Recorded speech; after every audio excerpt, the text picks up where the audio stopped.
बिस्मिल्लाहिर्रहमानिर्रहीम। अस्सलाम वालेकुम स्टूडेंट्स। हम एमएलटी का लेक्चर स्टार्ट करने लगे हैं।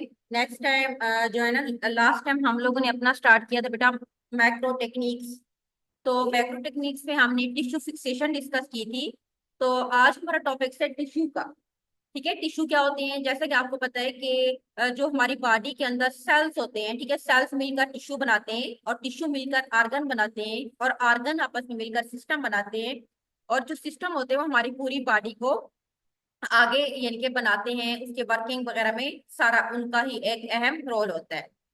अच्छा, टिश्यू की अगर हम बात करते हैं तो ह्यूमन बॉडी जो होती है बेसिक 4 टिश्यू होते हैं। एक हमारे पास है बेटा epithelial tissue, connective tissue, muscular tissue and nervous tissue. ये आपने टिश्यू के बारे में पहले एनाटॉमी फिजियोलॉजी में भी पढ़ा हुआ है। तो पहले नंबर पे हम देखते हैं कि इपिथेलियल टिश्यू क्या है। Epithelial tissue is one of the more जो होती हैं 4 टाइप्स ऑफ टिश्यू में से बेसिक टिश्यू है जो सबसे ज्यादा पाया जाता है। एक तो इसके साथ कनेक्टिव टिश्यू होती है, यानी कि दूसरे और तीसरे हमारे पास मसल्स हैं और चौथे नर्वस टिश्यू। जो कनेक्टिव टिश्यू होता है ना, ये आउटर मोस्ट लेयर्स बनाता है हमारी बॉडी के मुख्तलिफ ऑर्गन्स की, मुख्तलिफ ग्लैंड्स की और बॉडी के मुख्तलिफ सरफेस की।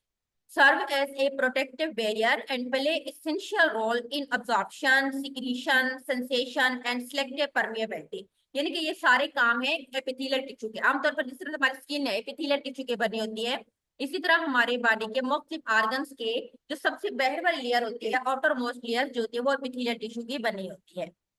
अच्छा, उसके बाद स्ट्रक्चर क्या है? स्ट्रक्चर में हम सबसे पहले सेल्स देखेंगे बेटा, ठीक है, कि किस तरह के होते हैं। इपिथेलियल टिश्यू जो होती है वो क्लोजली पैक्ड सेल्स होते हैं। इसमें सेल्स बहुत ज्यादा होते हैं और जो एक्स्ट्रा सेलुलर मैट्रिक्स होता है बिटवीन देम वो वेरी जो होती है आप कह देंगे लो क्वांटिटी में होता है। This arrangement allow for efficient barrier functions and rapid exchange of molecules. उसके बाद है polarity. Epithelial tissue exhibit polarity, जिसका मतलब क्या है कि they have distant apical and basal surface. यानी कि इसकी जो एपिथेलियल सेल्स होते हैं उनकी एक खास किस्म की टॉप और बेस ऊपर वाली और बेस मीन बॉटम की सरफेस होती है। एपिकल जो सरफेस है फेस द एक्सटर्नल एनवायरनमेंट या बॉडी कैविटी, जबकि जो बेसल सरफेस होती है वो अंडरलाइन कनेक्टिव टिश्यू के साथ अटैच होती है। अटैचमेंट क्या है? Epithelial cells are anchored to a basement membrane के साथ जुड़े होते हैं। स्पेशलाइज्ड एक्स्ट्रासेलुलर मैट्रिक्स होता है produced by both epithelial cells and underlying connective tissue. Basement membrane provide structure support and help to regulate the exchange of molecule between epithelial and connective tissue. अब इसमें क्या होता है कि एक इसकी बाहर वाली सरफेस होती है टॉप वाली, और एक इसकी बेसमेंट वाली सरफेस होती है। बेसमेंट वाली सरफेस जो होती है एपिथेलियल टिश्यू को कनेक्टिव टिश्यू के साथ क्या करती है? कनेक्ट करके रखती है। उसके बाद हमारे पास बेटा क्लासिफिकेशन। एपिथेलियल क्लासिक की जो क्लासिफिकेशन है on the basis of shape, ये 3 तरह के होते हैं। एक स्क्वामस एपिथेलियल होते हैं बेटा, ओबाइडियल एंड कोलमनर। स्क्वामस जो होते हैं थिन फ्लैट सेल्स होती है, इजी डिफ्यूजन इसमें होती है। ये हमारी बॉडी के मुख्तलिफ एरियाज में पाए जाते हैं। यहाँ पे एक्सचेंज ऑफ सब्सटेंस होता है, जैसे कि वेलाई ऑफ लंग्स में होते हैं और हमारी ब्लड वेसल्स के लाइनिंग्स में मौजूद होते हैं। इसी तरह हमारे पास दूसरे नंबर पे आ जाते हैं बेटा कोबाइडियल एपिथेलियल जो टिश्यू होते हैं वो ट्यूब की शेप के होते हैं, जिनमें एक सेंट्रल न्यूक्लियस होता है। और ये कहाँ पे पाए जाते हैं? आमतौर पर हमारे ग्लैंड्स, किडनी की ट्यूब्यूल्स में पाए जाते हैं और ये फैसिलिटेट करते हैं सिक्रीशन एंड एब्जॉर्प्शन को। कलमनर एपिथेलियल टिश्यू कौन से होते हैं बेटा? ये लंबे होते हैं, ठीक है, रेक्टेंगुलर सेल्स होते हैं और आमतौर पर इनमें जो न्यूक्लाई होते हैं वो लॉन्ग होते हैं। और ये कहाँ पे पाए जाते हैं? जो हमारी जीआईटी की लाइनिंग होती है ये वहां पे पाए जाते हैं। Here they help in absorption and secretion. उसके बाद है on the basis of layers. Layer की बेस के ऊपर एपिथेलियल टिश्यू हमारे पास है सिंपल है बेटा और स्ट्रेटिफाइड। जो सिंपल होते हैं उनमें एक सिंगल लेयर होती है सिमिलर सेल्स की, एक थिन लेयर होती है जो कि एब्जॉर्प्शन, सिक्रीशन और फिल्ट्रेशन का काम करती है। इसी तरह ये कहाँ पे पाए जाते हैं? ये मिनिमल प्रोटेक्शन एरिया में, यानी कि लाइनिंग ऑफ ब्लड वेसल्स में आमतौर पर सिंपल टिश्यू होते हैं। नेक्स्ट हमारे पास बेटा स्ट्रेटिफाइड एपिथेलियम टिश्यू जो होते हैं उसमें मल्टीपल सेल्स क्लियर होती हैं जो कि प्रोटेक्शन प्रोवाइड करते हैं against the mechanical stress and abrasion, यानी कि बाहर से कुछ चोट स्ट्रेस वगैरह लगती है तो उसके खिलाफ स्ट्रेस प्रोवाइड करते हैं। एग्जाम्पल कौन सी है? जो स्ट्रेटिफाइड टिश्यू तो हमारी स्किन की लेयर बनी होती है और पार्ट ऑफ यूआईटी के जो होते हैं वो हमारे पास स्ट्रेटिफाइड होते हैं, यानी कि टिश्यू। उसके बाद फंक्शंस क्या है? इसका बेटा जो मेजर है प्रोटेक्शन, ओवरऑल बैरियर प्रोवाइड करते हैं, शील्ड देते हैं, अंडरलाइन टिश्यू को इंजरी से, पैथोजिन से, केमिकल डैमेज से बचाते हैं। जिस तरह स्किन है हमारी एक्सटर्नल थ्रेट से हमारी प्रोटेक्शन करती है। इसी तरह अब्जॉर्प्शन और सिक्रीशन, कुछ एपिथेलियल टिश्यू होते हैं अब्जॉर्प्शन करवाते हैं बेटा मुख्तलिफ न्यूट्रिएंट्स की, ions water from external environment या body fluid. Other involve in secreting substance like hormone, enzyme, mucus वगैरह की सिक्रेशंस करते हैं ये, क्योंकि जिस तरह हमारी जीआईटी में की जो बाहर वाली आउटरमोस्ट लेयर्स होती है ना, वो इनकी बनी होती है, वहां से एब्जॉर्प्शन भी होती है और वहां से सिक्रीशन भी होती है मुख्तलिफ चीजों। सेंसेशन, जिस तरह कंटेनिंग, इसमें कुछ खास स्पेशलाइज्ड रिसेप्टर्स होते हैं स्टिमुलाई के लिए, जैसे touch, pressure, temperature, test.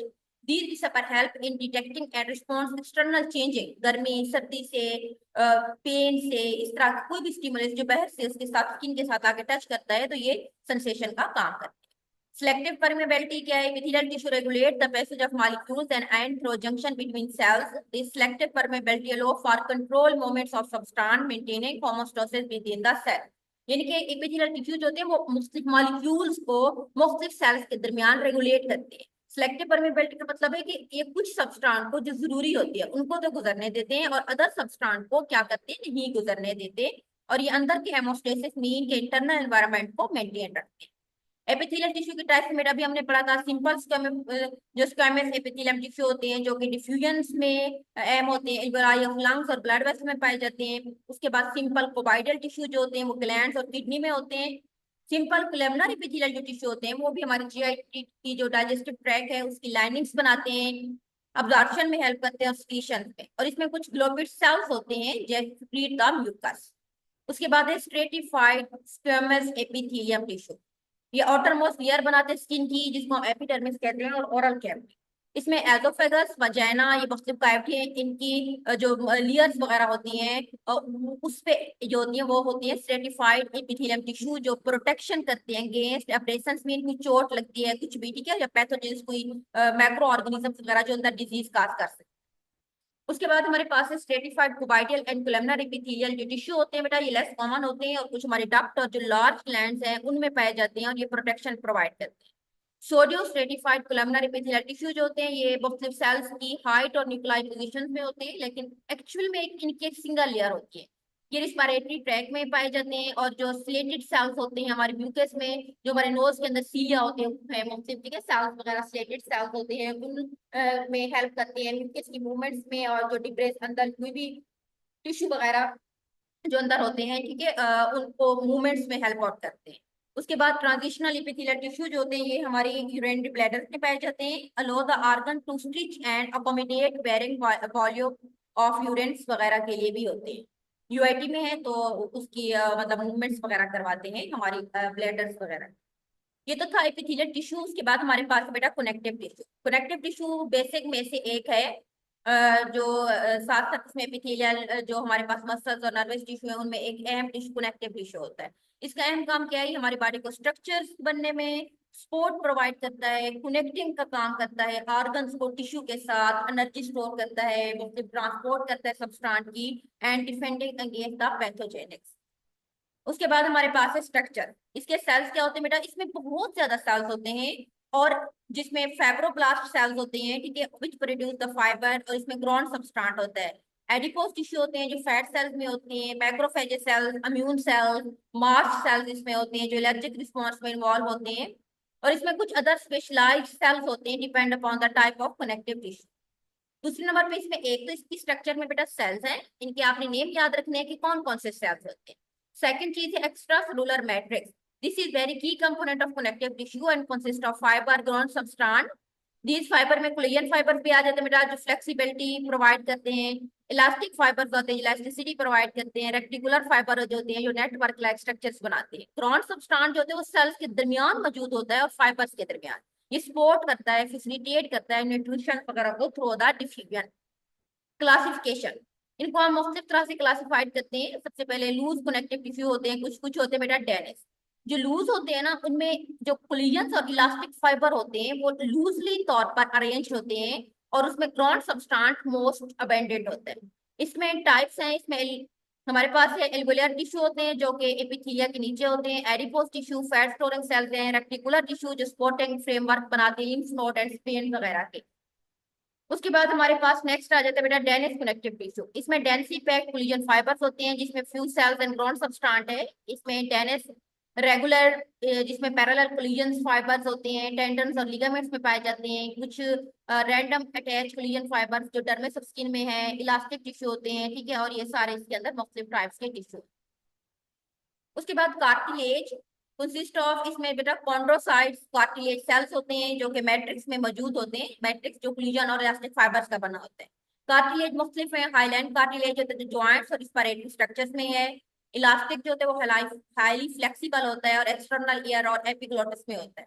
फेब्रो cartilage में हमारे पास स्ट्रॉन्ग एंड टच होते हैं जो कि इन वर्टेब्रल डिस्क में होते हैं, हमारी जो वर्टेब्रल डिस्क होती है उसके अंदर होते हैं। और हमारे प्यूबिक सिम्फिसिस जो हमारे हिप वाला रीजन होता है, ठीक है, वहां पे जो प्यूबिक बोन्स होती है वहां पे मौजूद होते हैं, यानी कि प्यूबिक एरिया में। बोन्स जिसको हम ओसियस टिश्यू कहते हैं।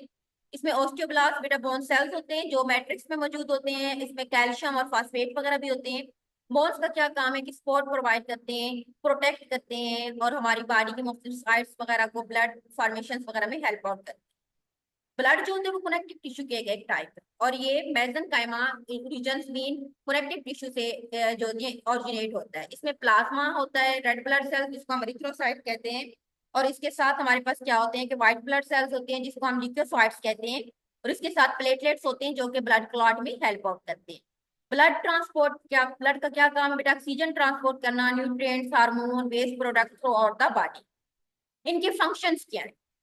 क्या करते हैं बेटा? सपोर्ट एंड स्ट्रक्चर प्रोवाइड करते हैं, ठीक है। मुख्तलिफ ऑर्गन्स वगैरह की, फॉर एग्जांपल बोन हमारी बॉडी को सपोर्ट करती हैं, इंटरनल ऑर्गन की प्रोटेक्शन करती हैं। फॉर एग्जांपल जिस तरह हमारी स्कल है बेटा हमारी ब्रेन की प्रोटेक्शन करती है। हमारा जो रिब कैज है वो हमारे लंग्स की प्रोटेक्शन करता है, ठीक है। इसी तरह cartilage provide a smooth surface for joint movement, connective and binding का काम करते हैं, मुख्तलिफ ऑर्गन्स को आपस में कनेक्ट करके रखते हैं, एक फ्रेमवर्क बनाते हैं।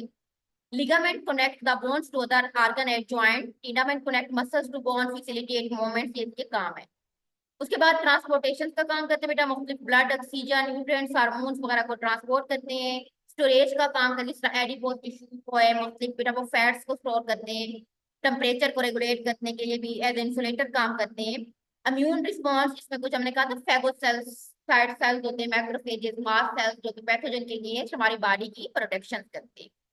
रीजनरेशन एंड रिपेयर इस तरह से होती है, connective tissue has varying degree of regenerative capacity. कुछ में इसमें बोन्स की तरह होते हैं, इनके अंदर कुछ इसमें फ्लेक्सिबिलिटी का मतलब है कि यानी कि अगर रीजनरेट हो जाते हैं दोबारा से रीजनरेट भी हो जाते हैं, रिपेयर हम उनको कर सकते हैं। कुछ कार्टिलेज रीजनरेटिव कैपेसिटी लिमिटेड होती है लेकिन कुछ इजीली रीजनरेट हो जाते हैं। Repair process involve inflammation, formation of new tissue, remodelling, extra matrix वगैरह में इनकी दोबारा से रीजनरेशन हो जाती है। तो ये दो टाइप्स हमने आज पढ़ी बेटा, नेक्स्ट दो टाइप इंशाल्लाह अगले लेक्चर में पढ़ेंगे। अल्लाह हाफिज।